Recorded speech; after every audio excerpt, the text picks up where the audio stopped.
All right, and then the last thing that we're going to learn in this class is solving systems of equations.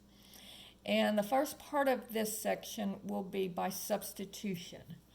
And so if I have, now, first of all, before we go on, let's remember from section 8.R.1, if I have two lines that meet at a point, they're called consistent and independent. And I'm only going to have one value that's going, it'll be just one solution. If I have parallel lines, then they are inconsistent because they do not touch. So remember, consistent means do they touch each other? Do they intersect with each other? So these would be inconsistent because they're parallel lines, so they will not intersect. And they are called independent. And then I have, if the two equations are exactly the same, then the line is right on top, the second line is right on top of the other line. And these do touch, they touch everywhere, they intersect everywhere. So this is called consistent. But they are dependent because the one line depends on the other. It's exactly the same as the other. So if you don't have one line right on top of the other, then they're independent. If one line is right on top of the other, if the equations are the same, then they're dependent. All right, so now let's look at substitution. Problem number 1 says, if y equals 5 and 2x plus 3y equals 17. So what I'm going to do is I'm going to substitute in my bottom equation what y is equal to. So here it says y is equal to 5. So I'm going to substitute 5 in for y. So I'll have 2x plus 3 times 5 equals 17. And so 2x plus 15 is equal to 17. Subtract the 15, and I get 2x equals 2. Divide both sides by 2, and x is equal to 1. So this problem would be this type where it's consistent and independent. It meets at one point, and so you would click on there. It'll ask you, does it have one solution, no solutions, or infinite solutions? You would say one solution, and then you would put in the point 1, 5. Right? Problem number 2 says y equals 3x plus 5 and y equals 2x plus 6. Now, in this case, it doesn't tell you what y is equal to, so I'm going to have to figure it out. So what I'm going to do, they do tell me that y is equal to 3x plus 5. So what I'm going to do is I'm going to plug what y is equal to. Just like up here, y was 5, so I plugged in 5 for y. Same thing here, I'm going to plug 3x plus 5 in for y in the bottom equation. So that would give me 3x plus 5 equals 2x plus 6. Then now I've got an equation that just has x's in it. So I'll subtract the 2x to get all my x's together. And I get x plus 5 is equal to 6. And then subtract the 5. And I get x is equal to 1. So now I know that x is equal to 1. So I'll come back up here and find out what y is. So y would be equal to 3 times 1 plus 5 would be 3 plus 5 would be 8. So now I know that my x is 1 and my y is 8. So once again, I have where the two lines cross at one single point. So it'll be one solution, and it will be 1, 8 would be the point where they cross. So consistent and independent. So, and most of the time on most of these answers, that's what it's going to be. It's just going to be one solution. Now, problem number 3 says 2x minus y equals 1. and x plus y equals 5. So what I'm going to do here is I'm going to take one of my equations and solve it for y or x. It doesn't matter which ones I solve it for.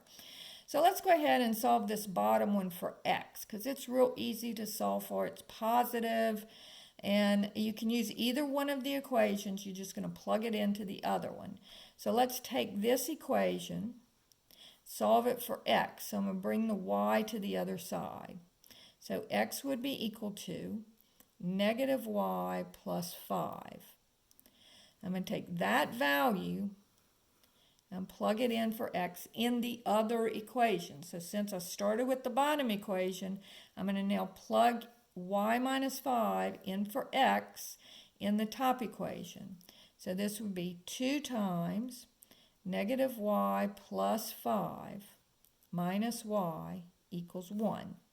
So now distributing, I get negative 2y plus 10 minus y equals 1. So negative y and negative y gives me negative 3y plus 10 equals 1. And then subtract the 10, and I get negative 3y equals negative 9, and then divide both sides by negative 3. I get y is equal to 3. Now once I know that y is equal to 3, I'm going to come back here into my equation. That's why I always circle this. I'm going to come back up here and I'm going to plug y as negative 3. So I get x is equal to the negative of 3 plus 5. So 5 minus 3 is equal to 2. So my x would be 2. And again, it's going to be where the two lines are crossing and it's meeting at a single point, consistent and independent. And this would be one solution, and it would be 2, 3 would be the answer. So that's how you work these problems. Now, let's look what happens with the other two situations. So problem number 4 says y is equal to negative 2x plus 4 and 2x plus y equals 5. So on this one, I already have the y solved for, so I'm just plug that in to here. So that would give me 2x plus, and instead of writing y, I'm going to write what y is equal to negative 2x plus 4. And it's always a good practice to put it in parentheses. But in this case, I can drop the parentheses because I don't have anything to distribute. But now look what happens. I have 2x minus 2x. So my x's disappear, and I just get 4 equals 5. Now, you remember when we've done this before, the answer is no solution, right? Because the x's are gone, so it doesn't depend on x anymore. And so there is no solution. Well, in a system of equations, when there's no solution, what does that mean? It means the two lines are parallel, all right? And so this would be where they are inconsistent and they're independent because they're not the same line. So they do not touch and they're not the same line, okay? And then problem number 5, if I have y equals 3x plus 5 and 3x minus y equals negative 5. All right, so again, I'm going to plug this in for y. So I'll have 3x minus in parentheses, and notice why the parentheses are important here, because I now have to distribute that negative. So I have 3x minus 3x minus 5. So negative times positive is negative, negative times positive is negative, is equal to minus 5. And again, my 3x and my 3x and my minus 3x cancel with each other. So they're gone, and I just have minus 5 equals minus 5.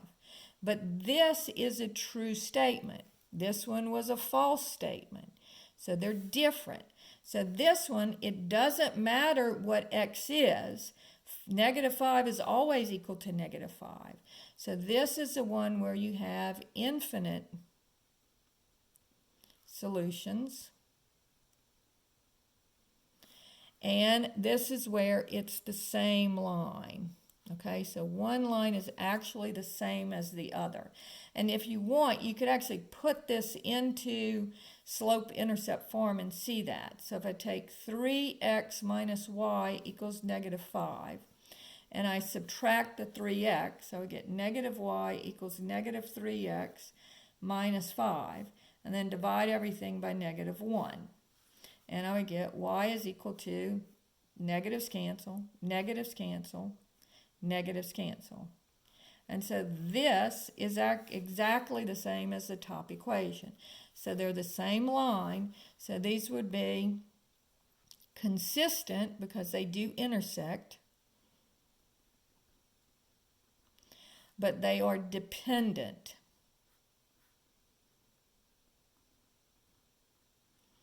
Because they are the same line. And so that's what that looks like. So this finishes up the substitution section of this. We'll do the next part on another video.